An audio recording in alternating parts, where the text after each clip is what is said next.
मित्रों नमस्कार। मैं वैद्य रत्नम संदीप पटेल निरामय आयुर्वेदिक हॉस्पिटल सूरत गुजरात इंडिया से बात कर रहा हूँ।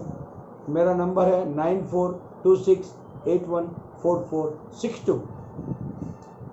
इस कोरोना काल में मित्रों ज़्यादातर मैं कफ शामक योग बता रहा हूँ। दिस इज ट्रेडिशनल आयुर्वेदा, मानो या ना मानो, बिलीव और नॉट। आज मैं इन्फेंट कफ बड़ा कठिन है, उसके बारे में अपामार्क का उपयोग बताना चाहता हूँ।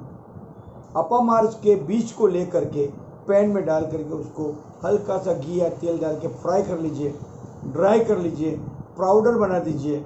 उस पाउडर में से 1 पिंच वाटर के साथ मिक्स करके बच्चे को पिला दीजिए, इन्फेंट को पिला दीजिए, या तो मदर मिल्क के साथ उसको पिला दीजिए।